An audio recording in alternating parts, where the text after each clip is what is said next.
True crime has created a dangerous myth that innocent people always act calm, consistent, logical, predictable. But real life doesn't work that way. Sometimes innocent people panic. Sometimes they contradict themselves. Sometimes they shut down emotionally. Sometimes they leave scenes. Sometimes they avoid police. Sometimes they look nervous, detached, awkward, or emotionally flat. And unfortunately, once the public decides someone looks guilty, confirmation bias often takes over. Today, I want to talk about the dangerous gap between suspicious behavior and actual evidence, the Hollywood version of innocence.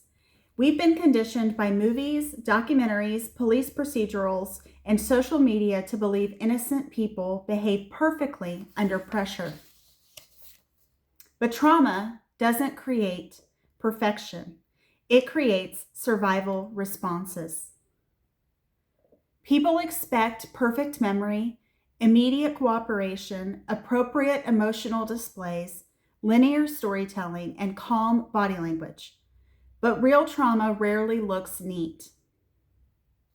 People often expect crying on cue, visible devastation, steady speech, no inconsistencies, no avoidance behavior, but in reality, human beings are messy under stress.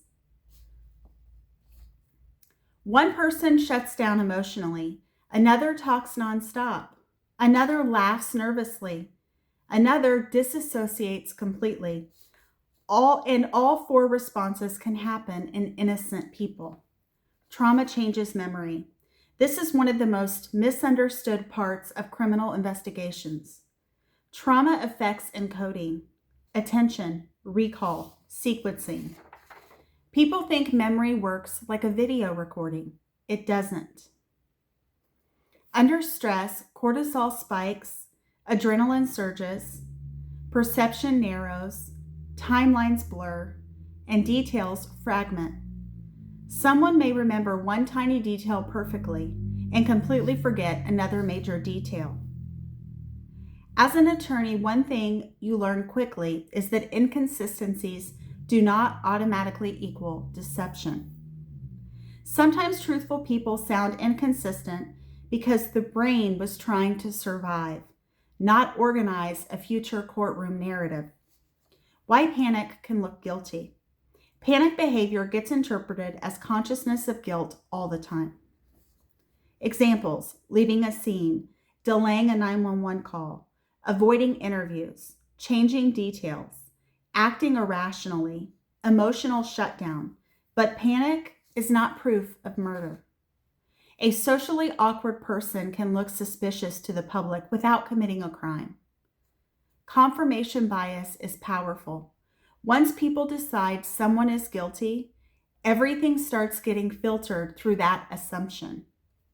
Examples: neutral behavior becomes sinister, inconsistencies become lies, grief becomes performance, silence becomes manipulation. That's confirmation bias. In court, that's why evidence matters so much more than intuition. Suspicion can start an investigation, but suspicion alone should never end one.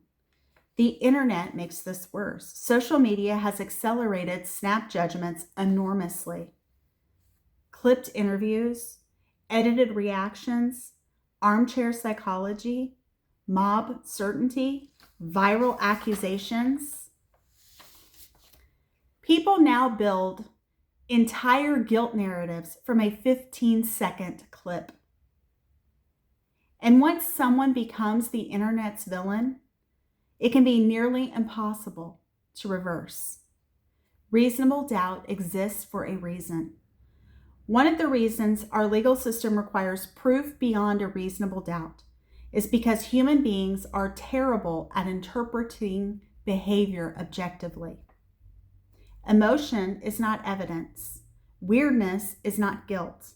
Nervousness is not murder. Inconsistency is not intentional deception. Evidence should lead behavior analysis, not the other way around.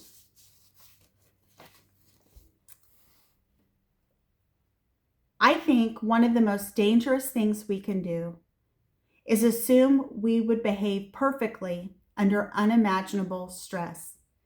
Most people have no idea how they would react in trauma until they're living it. Some people become quiet.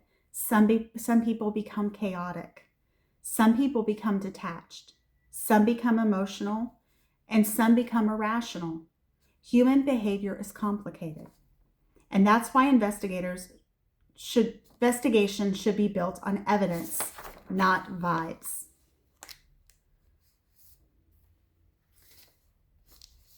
In conclusion, because at the end of the day, suspicious behavior may raise questions, but questions are not proof, and discomfort should never replace evidence. Call to action. If you enjoy deeper psychological and legal breakdowns of true crime cases, make sure you subscribe to Grace and Gavel on YouTube. And if there's a case you want analyzed through both a psychological and attorney lens, leave it below. My name is Buffy. I'm an almost 18-year criminal defense attorney who has conducted criminal defense trials, and this is what I do on Grace and Gavel. If you're also interested in just a psychology channel as well, Recovering Perfectionist Mama, Grace in Progress, is a psychology channel, so feel free to check that out as well. Thank you so much for tuning in, and I hope you have a great rest of your day, and I hope that you'll come back and see me again soon. Feel free to like and subscribe if you got some value from this. Have a great day. Bye-bye.